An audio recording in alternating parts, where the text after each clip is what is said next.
My daughter said I never took risks. I took risks in places she can't find on any unclassified map. The air in Amber's backyard was thick with the scent of refined sugar and freshly mown grass, a combination I associated with a particular kind of American peace. It was a manufactured tranquility, paid for with mortgages and maintained with weekend chores. Pink and blue balloons bobbed lazily in the humid afternoon air, tethered to white painted deck chairs. Guests milled about on the unnaturally green lawn, holding paper plates piled high with pastel frosted cupcakes, a gender reveal party. In my day, you waited the 9 months and were happy with what you got. Now it was an event, a performance for social media with a coordinated color scheme. I stood near the cedar fence, nursing a bottle of water, the denim of my old jacket a comfortable weight on my shoulders. It was a simple garment, worn soft over years of use, a stark contrast to the flowery sundresses and crisp polo shirts that surrounded me. I was an observer. It was a role I had perfected over a 30-year career, a habit I couldn't break even in retirement. I cataloged the exits, the sight lines, the potential threats. Here, the only threats were social. A passive-aggressive comment from a sister-in-law, a spilled drink on a new pair of loafers. Trivialities. The body remembers. A different kind of threat assessment. The kind where you scan rooftops not for party decorations, but for a glint of sunlight on a rifle scope. The kind where a parked van isn't waiting for a catering delivery, but for a signal. My daughter Amber was the center of this suburban solar system.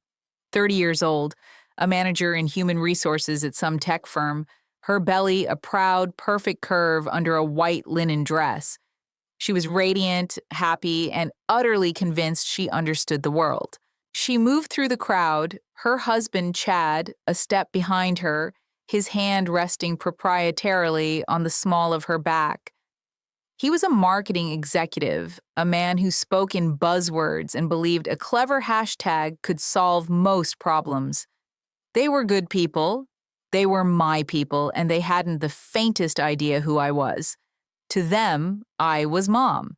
Marilyn Hayes, the quiet widow who worked a boring government job in Arlington for 3 decades before retiring to a modest house with a paid-off mortgage and an old Ford F-150 in the driveway. A testament, in their eyes, to a life lived without ambition, a life played safe. "Everyone, can I have your attention?" Amber's voice, amplified by a small portable speaker Chad had set up, cut through the low chatter. She stood on the deck, beaming, holding a large white cake knife. "Chad and I just want to thank you all for coming to share this moment with us. It means the world." Chad put an arm around her. "We're just so excited to start our own family and to build on the foundation our parents gave us. My dad, a real risk taker, started his own accounting firm from nothing. And Amber's dad, God rest his soul, was the best darn hardware store owner in the county." A polite murmur of agreement went through the crowd. I felt the familiar, dull ache behind my ribs. Robert was a good man, a solid man. He provided a perfect cover story. Then Amber looked over at me, a fond, slightly condescending smile on her face. "And my mom, well, she taught me the value of stability." She laughed, a light, airy sound. "Mom played it so safe her whole life. A nice, quiet desk job, right, Mom? I'm just so glad I learned to take risks, to really put myself out there." The crowd chuckled along with her. It wasn't malicious. To them, it was a charming tribute, a daughter gently ribbing her cautious, unassuming mother. They saw me standing alone by the fence in my worn jacket, and they saw proof. They saw a woman who had colored inside the lines, who had never strayed from the paved road. They saw a life of quiet desperation. They couldn't see the scars under the denim, faint white lines from shrapnel, in a place they'd only ever heard of on the news. They couldn't feel the phantom weight of the gear I used to carry, or hear the ringing in my ears that never quite went away. The comment didn't sting, not anymore, but it did unlock a memory as clean and precise as turning a key in a well-oiled lock. The memory smelled of chalk dust and floor polish. Amber was 16, all limbs and righteous indignation, sitting stiffly in a small, uncomfortable chair. We were in her history teacher's classroom for a parent-teacher conference. Mr. Thompson, he had a wispy beard and wore a tweed jacket with leather elbow patches, an affectation he'd clearly picked up at the liberal arts college whose pennant hung crookedly on the wall behind him. "Amber is a bright girl, Mr. and Mrs. Hayes," he'd said, steepling his fingers, "but she seems uninspired by the material. We were discussing the Cold War, espionage, the great game of nations, and she was completely disengaged. My husband, Robert, a man who could solve any problem with the right tool or a bit of common sense, shifted in his seat. She's a good kid, just got her mind on other things. Boys, the prom." Mr. Thompson gave a tight, superior smile. "Perhaps, but I believe inspiration starts at home. I was asking the students about their parents' careers to connect history to their lives. Amber, she was hesitant to share." He turned his gaze on me. It was the look of a man who believed his master's degree in history gave him a profound insight into the human condition. "She said you have a desk job for the government, in logistics." I felt the familiar switch flip inside my head. The partitioning of information, the careful selection of words. "That's correct," I said. My voice was level, quiet. "And what does that entail exactly?" he pressed, leaning forward. "Moving supplies? Paperwork? It just seems, no offense, but it sounds a bit gray, a bit unfulfilling. It's no wonder Amber finds the real-world heroics of the past to be so abstract." The condescension was a physical thing, an oil slick on the air. I saw the flush of embarrassment on my daughter's face. She was ashamed of my boring gray job, ashamed of her mother who couldn't offer a glamorous story about being a doctor or a lawyer or an artist. Robert, bless his heart, tried to help. He put a warm, heavy hand on my arm. "Marilyn is very good at what she does, very organized. The government is lucky to have her." It was meant to be a defense, but it felt like a confirmation of the teacher's judgment. Organized, reliable, safe. I didn't say anything. What could I say? I couldn't tell this smug academic that just 3 weeks prior, my logistics work involved coordinating an emergency exfiltration from a hostile capital, a task that required moving not paper, but people, assets, human beings whose lives depended on my organization. I couldn't tell him that the paperwork he dismissed was the fragile, invisible architecture holding up a dozen different covert operations across 3 continents. I couldn't tell him that I had looked men in the eye and made decisions that he, in his comfortable world of tenure and theory, would call monstrous, but that my superiors called necessary. So I sat there in the silence and let them define me. I let my daughter's shame wash over me. I let my husband's well-meaning defense paint me into a corner. I let the teacher's smug assessment stand. It was the first time I realized the true cost of the oath I had taken. It wasn't just my life that was on the line. It was my identity. In order to protect my country, I had to sacrifice my story. In order to keep my family safe, I had to let them think I was small. That was the core wound. Not a bullet or a blade, but a quiet moment of humiliation in a high school classroom. The moment I understood that my daughter would never, ever know me. The silence became a doctrine. It was more than just a legal requirement mandated by the mountain of non-disclosure agreements I had signed in sterile, windowless rooms. It became a way of life, a form of armor. Silence was a strategic choice. It was a weapon. In the field, saying too much could get your team killed. At home, it was the only way to keep the 2 worlds separate. The wall between them had to be absolute. On one side of the wall was the scent of cordite, the metallic tang of fear in my own mouth, the grit of sand between my teeth that never seemed to wash away. It was the low hum of a surveillance drone, the recycled air of a secure command center, the weight of a decision that would not be recorded in any history book, but would echo in the lives of families I would never meet. It was the cold, clinical language of after-action reports that sanitized horror into bullet points. Acceptable losses, collateral damage, mission accomplished. On the other side of the wall was the smell of lemon polish and baking bread. It was ballet recitals and soccer games. It was helping Amber with her homework, carefully explaining the public, sanitized version of American history, while the classified, brutal truth of it was locked away behind my teeth. It was listening to Robert talk about inventory for the hardware store, the biggest crisis of his day being a delayed shipment of deck screws. I gave Amber that life. I built it for her, brick by quiet, unassuming brick. Her safety, her normalcy, her blissful ignorance, that was my true mission. Her ability to go to a good college, to worry about finals and football games, was the direct result of work I could never describe. Her world was safe because mine was not. Her belief in my mediocrity was the highest measure of my success. There were times the wall almost cracked. A news report about a bombing in a foreign market I knew intimately, a politician on television speaking with absolute certainty about a situation he fundamentally misunderstood. In those moments, a bitter laugh would threaten to escape, a single sharp sound of irony.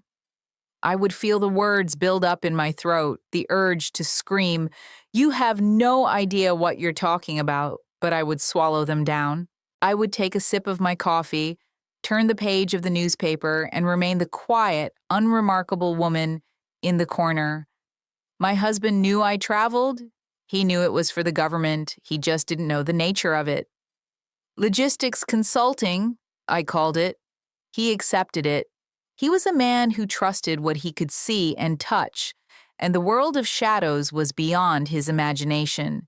He died of a heart attack 2 years after I retired, never knowing that the life insurance policy that paid off the house and secured my future was a standard benefit for personnel in my line of work. To him, it was just a sensible provision I had made, another example of my cautious, careful nature. And now, standing in this pastel-colored yard, I was seeing the final product of that lifelong mission. A daughter who was happy, successful, and about to bring a new life into this safe world I had curated for her. A daughter who looked at me with a mixture of love and pity, seeing a life half lived. She couldn't understand that the risks she took, changing jobs, moving to a new city, were luxuries. They were risks taken within a safety net. My risks were taken over a void, with no net at all. Okay, moment of truth, Chad announced, rubbing his hands together. He held the cake knife aloft like a trophy. Is it a little linebacker or a little ballerina? A few people groaned at the cliché. Amber playfully swatted his arm. Chad, honestly, it's 2024. He could be a ballerina and she could be a linebacker. Chad laughed, a loud, booming sound. Right, of course. A future CEO, then, regardless of gender. He winked at one of his friends, another man in a pastel polo shirt who looked like he'd gotten a promotion for designing a new soda can. They positioned themselves behind the cake. The crowd of guests pressed forward, their phones held up to record the moment. The air crackled with manufactured anticipation. I stayed back by the fence. This was their moment, their world. I was just a visitor here. Amber caught my eye again. She gestured for me to come closer. I gave a small shake of my head and a reassuring smile. This is for you. She turned back to the cake, but not before her friend, a woman named Jessica who called herself a wellness influencer, leaned in and whispered something to her. I was too far to hear, but I could read the body language. the slight tilt of the head toward me, the pitying glance, the conspiratorial smirk. I didn't need to hear the words. I had spent a career analyzing nonverbal cues in high-stakes interrogations. Reading a civilian in her natural habitat was child's play. "It's a shame about your mom? Never really did anything with her life?" Amber's smile tightened for a fraction of a second. A daughter's defensiveness warring with her own settled opinion. She loved me, but she agreed with them. The accusation, unspoken but deafening, hung in the air. "You settled. You were afraid. You never tried." They judged my life by their metrics: title, salary, public recognition, the kind of risks that could be curated and posted online. They saw my old Ford truck not as a reliable tool I'd paid for in cash, but as a symbol of my lack of aspiration next to their Teslas and imported SUVs. They saw my silence not as discipline, but as a lack of anything interesting to say. They were about to cut the cake when a new sound intruded upon the suburban symphony of laughter and birdsong. It was a low, guttural rumble, utterly alien to this quiet cul-de-sac. It was the sound of a diesel engine built for function, not comfort. Heads turned, the phones lowered. A high-mobility, multi-purpose wheeled vehicle, a Humvee, painted in desert tan, was slowly, deliberately making its way down the street. It looked like a shark that had taken a wrong turn into a koi pond. It dwarfed the Priuses and minivans parked along the curb. It stopped directly in front of Amber's house. The engine idled, a deep thrum that vibrated through the soles of my shoes. The party went silent. Chad lowered the cake knife, his mouth slightly agape. "What in the world?" The passenger door opened. A man stepped out. He was in his late 60s, ramrod straight, with a face that looked like it had been carved from granite and left out in the sun. He wore the Army service uniform, the deep blue jacket adorned with a constellation of ribbons and medals. On his shoulders were the 2 silver stars of a major general. He scanned the crowd with a practiced, sweeping gaze that missed nothing. His eyes, pale and piercing, passed over the confused faces, the polo shirts, the sundresses. He was looking for someone. Then his eyes found me, and his entire demeanor changed. The hardness in his expression didn't vanish, but it was overlaid with something else, a deep, profound, and immediate respect. He ignored everyone else, his polished black shoes making no sound on the pavement, as he walked from the street, up the driveway, and onto the lawn. He moved with a purpose that made the rest of the party guests look like they were standing still. He walked directly toward me. Out of the corner of my eye, I saw Amber and Chad exchange a bewildered look. Who was this man? What did he want with her boring, quiet mother? The general stopped 3 feet in front of me. The scent of starched wool and old leather cut through the sugary air. He didn't smile. Men like him rarely did. "Colonel Hayes," he said. His voice was a low baritone, a command voice that was used to being obeyed without question. He didn't call me Marilyn. He didn't call me ma'am in the civilian sense. He used my rank. A rank none of these people knew I had ever held. The word colonel hung in the stunned silence of the backyard, heavy and real. I simply nodded. "General Brennan." He held up a thick manila folder. It was sealed and had a bright red border. Stamped across the front in block letters were the words "Top Secret /SI/TK//no foreign." "Operation Phantom Needle," he said, his voice pitched for me alone, but in the dead silence everyone heard. "The primary asset has surfaced in Kyiv. He's asking for his original handler. The Director of National Intelligence wants a full debrief. Your debrief." He wasn't asking. He was delivering a summons from the highest levels of national security. He held the folder out to me. My hand was steady as I took it. The weight was familiar. It felt like coming home. I saw Chad's face. The color had drained from it. He worked in marketing. But even he knew what a folder like that meant. He knew what a man like this showing up in a Humvee meant. He choked on a breath, a small, strangled sound. Then it happened. Major General Charles Brennan, a two-star general in the United States Army, a man who commanded thousands of soldiers, a man who had the ear of the president, snapped his heels together. His back went ramrod straight. He raised his right hand in a salute so crisp, so precise, it could have been a diagram in a training manual. He held it there, his gaze locked on mine, an officer saluting a superior. Not in current rank, but in legend, indeed. The silence in the backyard was absolute. It was a vacuum. The only sound was the idling engine of the Humvee. "Ma'am," General Brennan said, his voice resonating with an authority that dwarfed every other man in that yard. "They're running into complications we never anticipated. We need you. You wrote the playbook." He held the salute. I gave him the slightest of nods, the military equivalent of a reply. It was all that was needed between us. He dropped his hand to his side. The world slowly came back into focus. I could see the faces of the guests, their expressions a mixture of shock, confusion, and dawning comprehension. I saw Jessica, the wellness influencer, her mouth hanging open, her phone forgotten in her hand. I saw Mr. Thompson, Amber's old history teacher, who was now a neighbor. I saw the stunned disbelief in his eyes, and I saw my daughter. Amber was staring at me, her face pale. The smug, fond pity was gone, replaced by an expression I had never seen on her before. It was awe, and it was fear. It was the look of a person who has just realized the floor of their entire world was not solid rock, but a thin sheet of ice over a deep, dark ocean.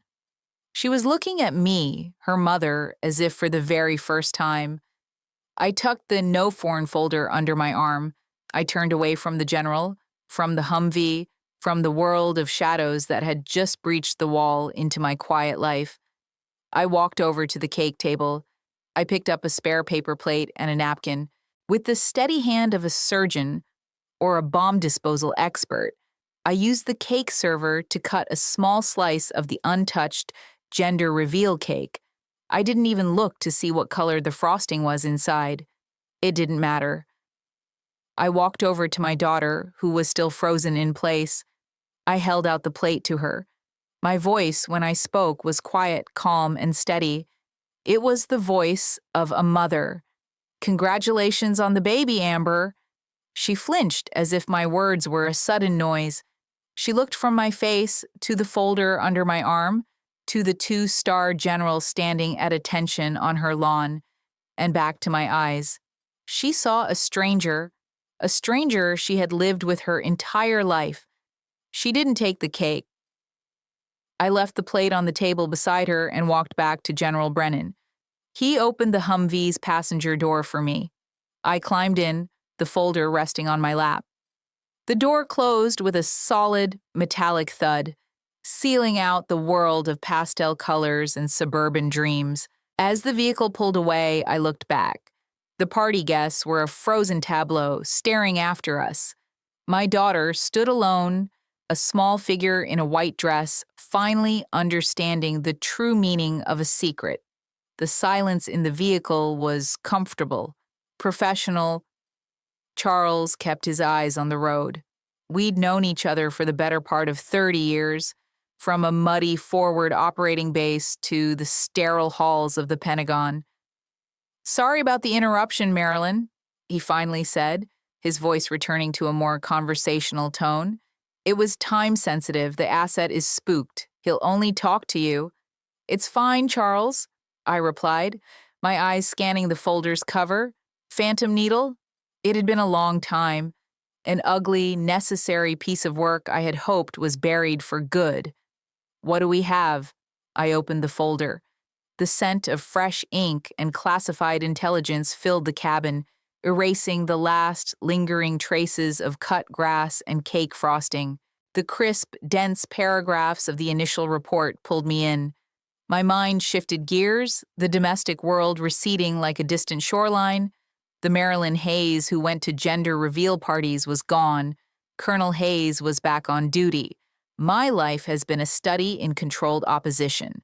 The dutiful mother versus the intelligence officer, the quiet neighbor versus the strategist, the woman my family saw versus the woman my country needed.